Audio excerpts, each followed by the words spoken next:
Hello,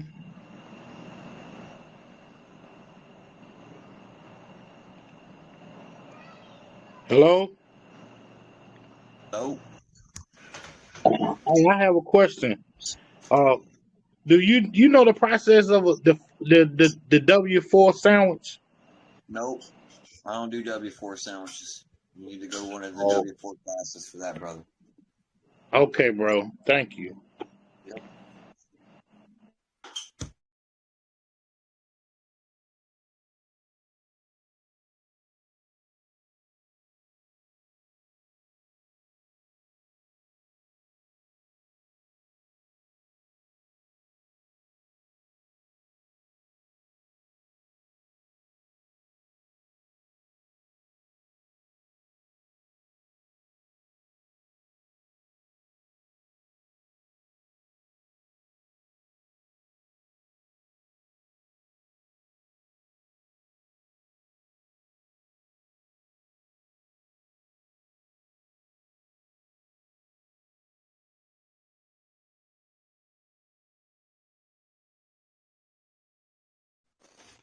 Yoda, man, can you tell me how to do a W4 sandwich?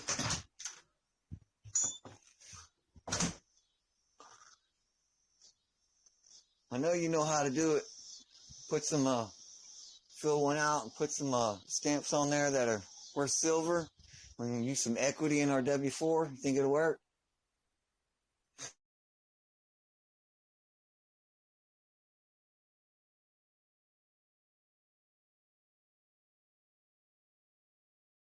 We'll start a new process and we'll call it the Equitable W4 Sandwich.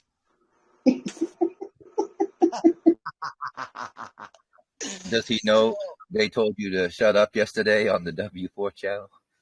Who, they told you to The day shut before. up? Remember you were saying? Y'all know how I feel about that. I don't even want to talk about nothing public on the channel. I want to talk about what it means to go move into the private, how you stay in the private, and how you operate in the private. I don't want to talk about no public shit. I'm tired of talking about that. We all know how to operate in the public. We all know what it means to be in the public. Okay. It's time to start asking the real question. What does it mean to be private? What does it consist of? And how does one do it? And how does one operate in it, for God's sake? Can we please talk about that? I don't want to talk about being the authorized agent. I don't want to talk about that nonsense. It's not serving no purpose. It's not doing anything but leaving us right where we're already at. In inequity, for God's sake. We're trying to figure out how to get out of inequity, not stay in it. Liquid.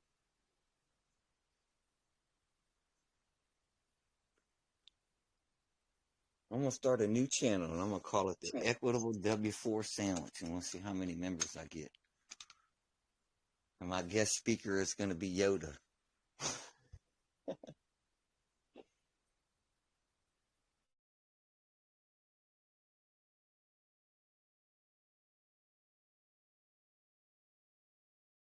So you don't use authorized representative? That's on the public? Yes, everything he talks about is public.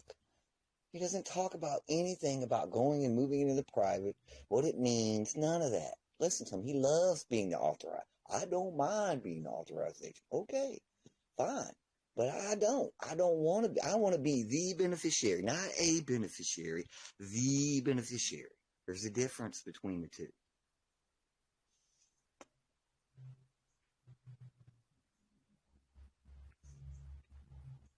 We're supposed to be trying to figure ways to get out of the system, not to stay in it. It says, come out of her, my people. It doesn't say, find a reason to stay in it.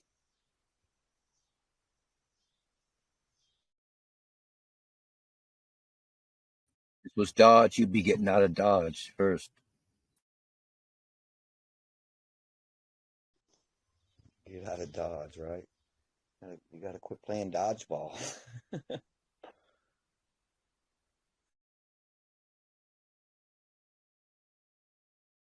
So you just found the public to be too time consuming. It's not worth it. You still got to do as much, if not more work. my point is that I get we're all in the public. We all know how to operate in the public. We all know what debt is. We all know how to pay a bill off. We know those things. Okay? So obviously you can't just jump from the public into the private, but we can't get to the private if we don't ever talk about private stuff. All we talk about is what it means to be in the public and how to operate in the public. Do you want to be public or do you want to be private? You got to make up your mind which one you want and start trying to figure out what that means. You want to be in the public and continue to pay debts that are already paid for, by all means, please do so. Okay? But that's not my purpose here. My purpose is to try to figure out, what it consists of in the private. How do you operate?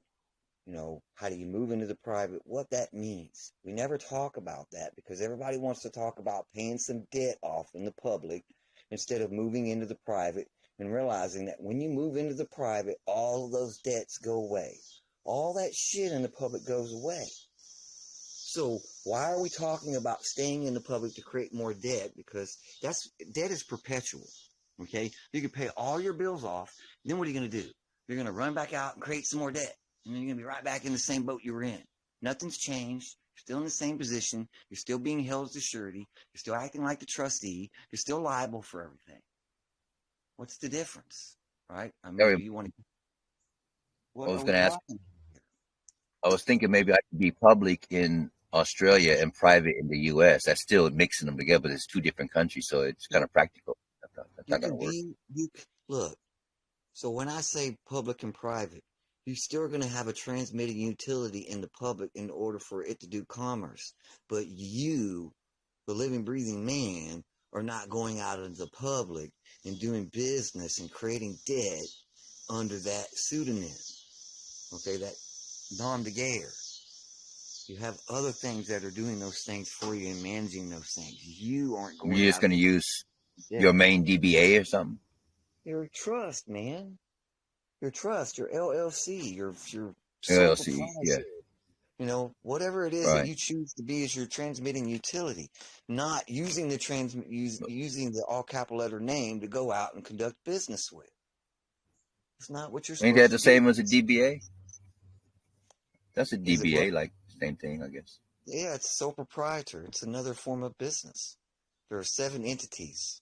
There's a trust, an LLC, a partnership, sole proprietor. Company, Yeah, yeah, I don't know what they all are. It doesn't mean that you're PMA, not yeah. going to be It's ADA, operating in okay. commerce in any type of capacity.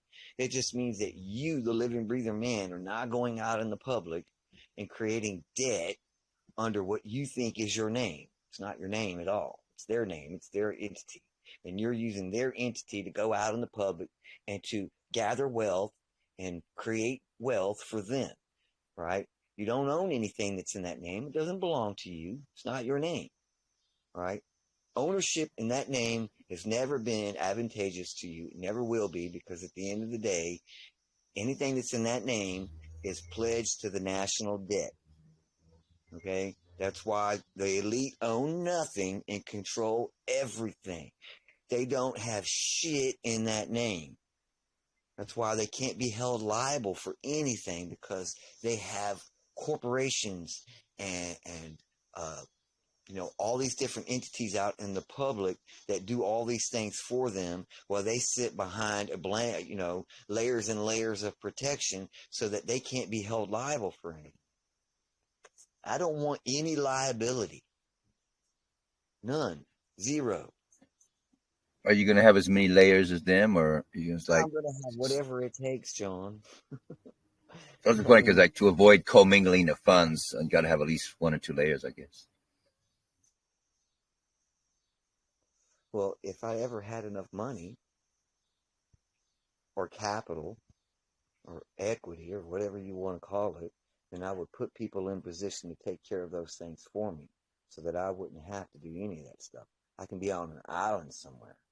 And if they're not doing their job, I'll fire them and then put somebody in position who can do the job.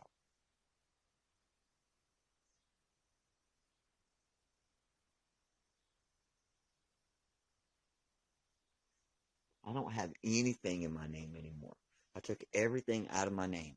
I put it all in the trust. I moved all of my addresses to a P.O. box. And my DBA resides at a P.O. box.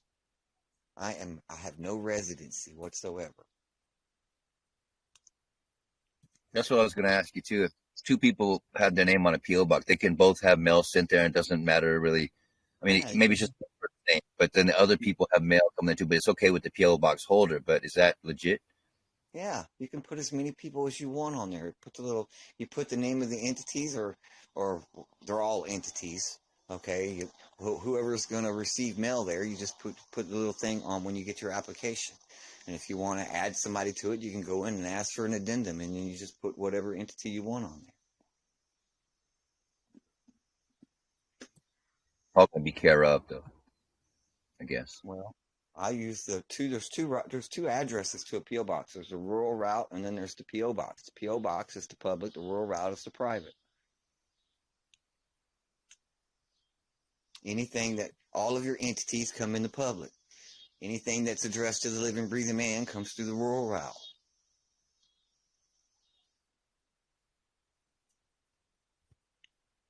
You And can find Houston will be the next for that. Something around Houston area or something. mine is in Granbury.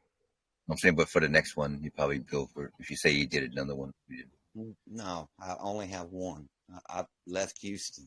I got out of there before the shit hits the fan. I'm saying, say you did another one, this like as a secondary one, Houston will be all right, right? You can wherever you want to make it.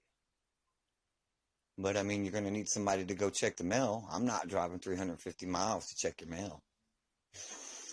Not unless you want to pay me to do it. Or just create another one. Or just I thought you might be around Houston. I didn't know you were that far from. No, I left. The city. I left Houston last week. I got out of there. I moved back up to the country. I'm out of there. So recently, okay. I'm not getting wherever. I'm not getting entrapped in people. Bro, the last especially time Houston. There was a hurricane that came through. There was a 16-hour wait for 50 miles of freeway. 16 hours. They closed every exit down. You couldn't get off the freeway. No, never again. I will not get trapped in Houston ever again. Not happening. And I lived in South Houston. So that means I had to go, to get out of the city, I have to go all the way 45 north from south, go from one end of 610 all the way to the other, and then all the way outside the Beltway. No, man, you'll never get out of Houston. You're trapped. There's only two ways to get out.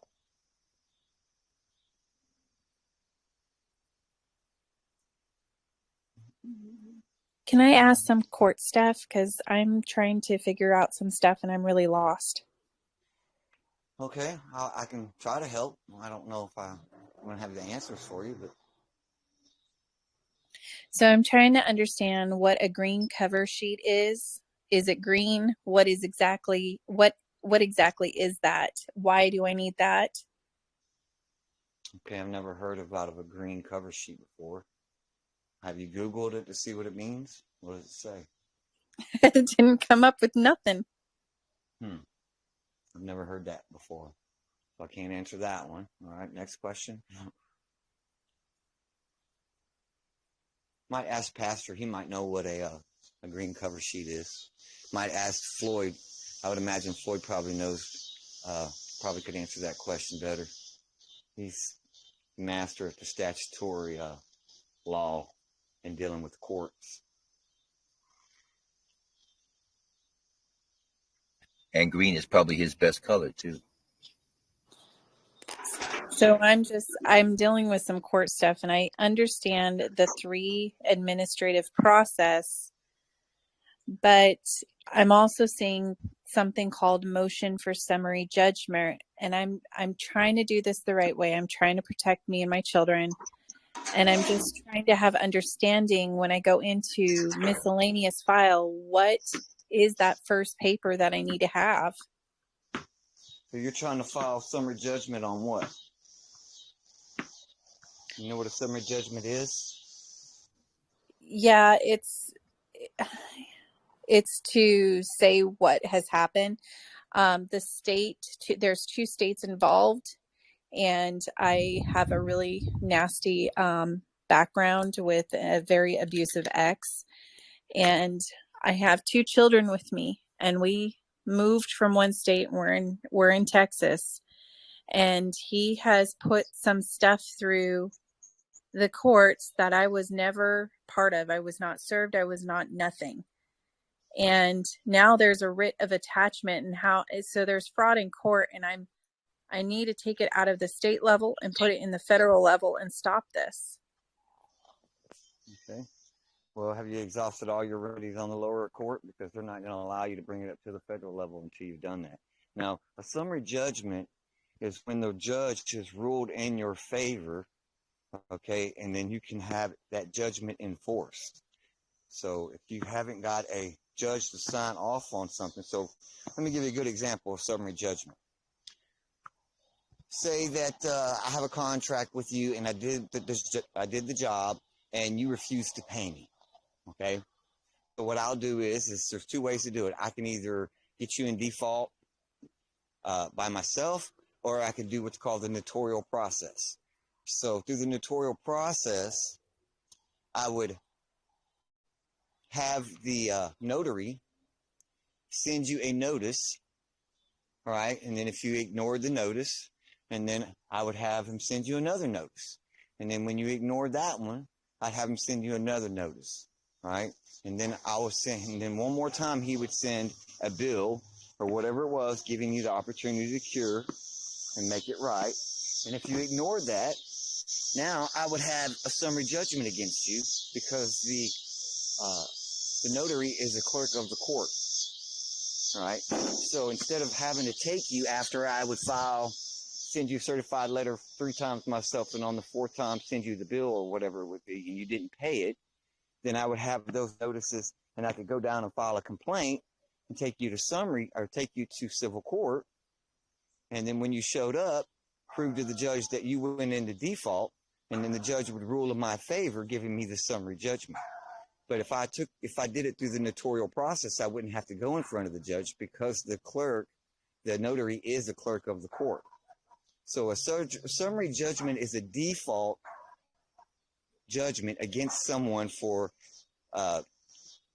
not performing on a contract, whether it's conditional acceptance or whatever it might be. So in order for you to get a summary judgment, you're going to have to file a complaint, and then you're going to have him served, and then you're going to have to go in front of the judge and seek a ruling, and get him to basically rule in your favor.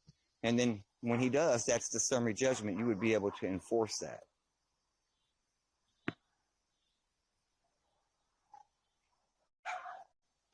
So you're saying Okay. he didn't serve you at all? No, I never got served, and he won in the state that he's in due to default, because I was not a part of it. Well, did you leave the state with the children? Yes, I did. Well, there you go. That's what happened. You can't just leave the state with the children. And then he brought it here to the state that I'm at. He filed a complaint here with you to try to get you back there. I know, so. and I've done the process of procedure, because I have not hidden anything from him. I let him know where me and the children are. I gave him my address. I've been in contact. There's a lot of lying. And then, and I proved that because the deputy and the sheriff are in this area.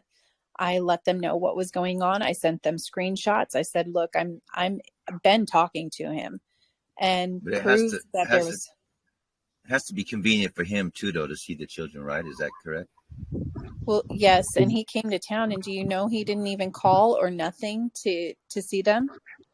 Is there a visitation already in place? There was at one point. Yeah, I think you violated the visitation order. That's why. Yeah, or you took the children out of state, and you didn't it wasn't a joint agreement.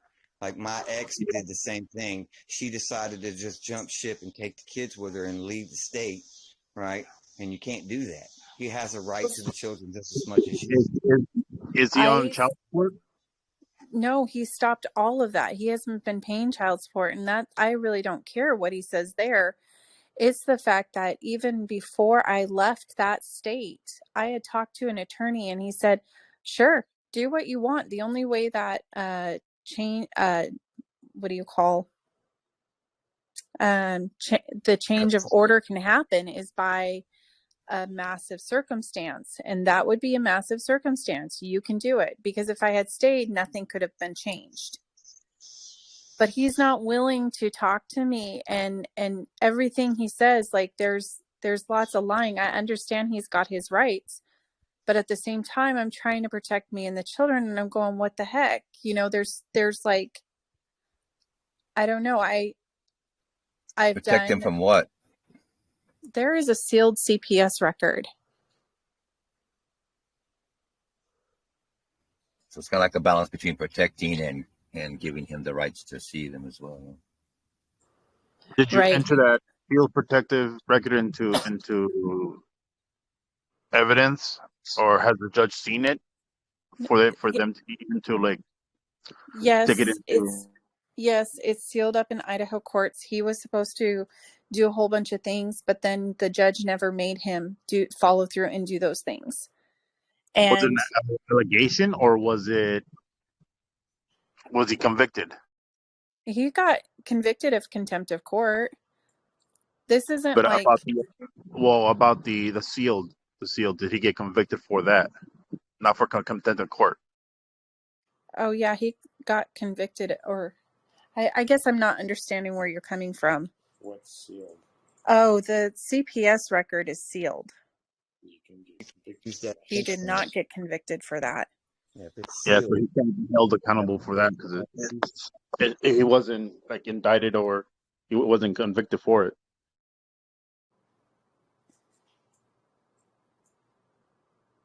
it don't matter if it's sealed. You'd have to get the record unsealed, which means that Yeah. nobody can look at it. Yeah, You and that's a should've- crappy Pretty thing. They much, won't you're, seal that. you're trying to protect him without even knowing if he got convicted or what happened, or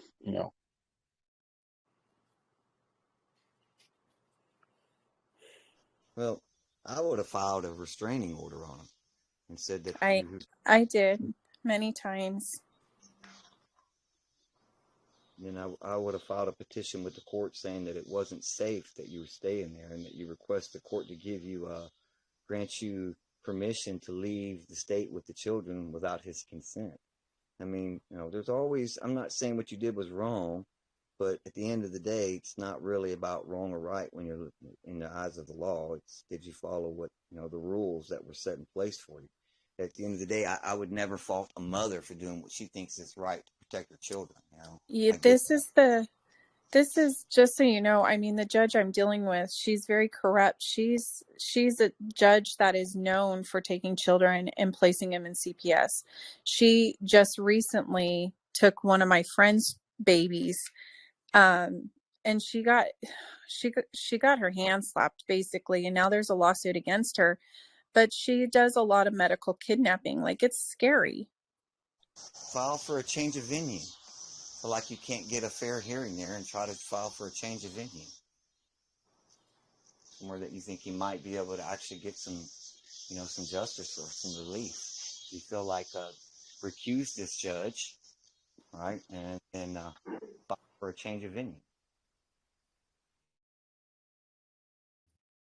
That's a good idea. I think I might know what that green cover is. Could it be like they also call it a judicial jacket? It's just the cover, like the folder that goes on the outside. Like here's one. I got two examples. It's called a cover anyway. But the cover sheet has been added to these recorded documents to provide space for the recording data. The cover sheet appears as the first page of the document in the official public record. There is a total of 00 whatever pages. Count all pages and make sure to include.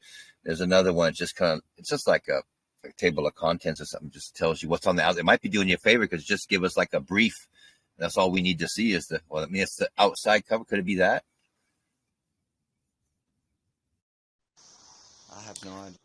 I think you should ask Floyd what that means. I'm pretty sure he knows what The it means. judicial jacket. It has all the case details.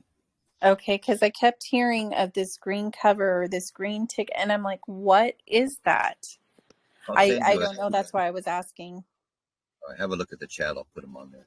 Just two examples, but they don't say green. But Look it up in the family code. See if there's any reference to it in the in family code or whatever it is, or in the civil rules of procedure. It's got to be somewhere.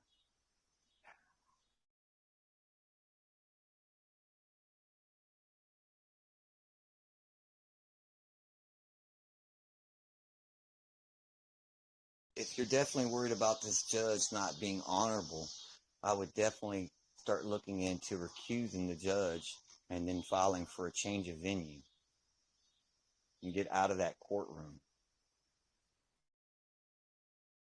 I think you have to exhaust all your remedies before you get a change of venue. Yeah, but not once you recuse the judge on the grounds that it's fair and impartial. That they have, you can always create a reason why. Is this the judge in Texas that you think that's doing this, or is this the judge where he's at that's doing this? No, it's it's both. Like, I wasn't even served here in Texas. So I have done what I thought was the right thing. I contacted the deputy, I contacted the sergeant. I then turned around and I gave them all the documentation supporting that this is fraud in court, that I was never served, that I did not have a clue about this. And then I took all that and I sent it to the judge here in Texas. And the judge, it was truncated. So I thought, okay, truncated means I was cut short.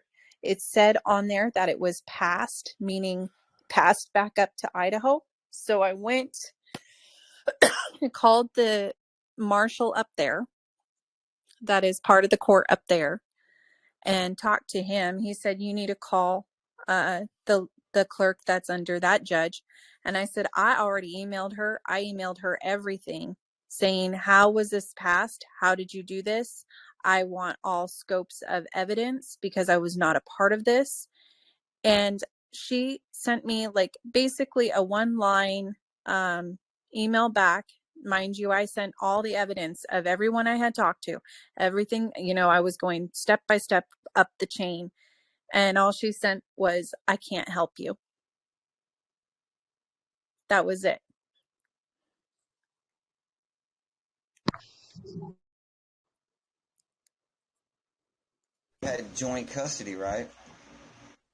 It was joint custody. Now he's saying he's got full custody of this thing that I was not a part of. Well, he didn't need you to be part of it. When you left the state with the children and he has joint custody, you violated the First Amendment order, whatever it's called. You can't just leave the state with the children. There's repercussions. Yeah, you violated the parenting visitation plan. But see, that goes against even the information that I was given by the attorney. Yeah, well, they're not going to tell you the truth. Attorneys are liars. They had torn. That's what they do. Oh, I'm learning that because I've tried to pull the attorney involved in this, saying this was the conversation you and I had, and now he's like, oh, well, I don't have time to take up a new case. I'm like, that wasn't even a new case. I've been your client this entire time. Yeah, no, he's backpedaling.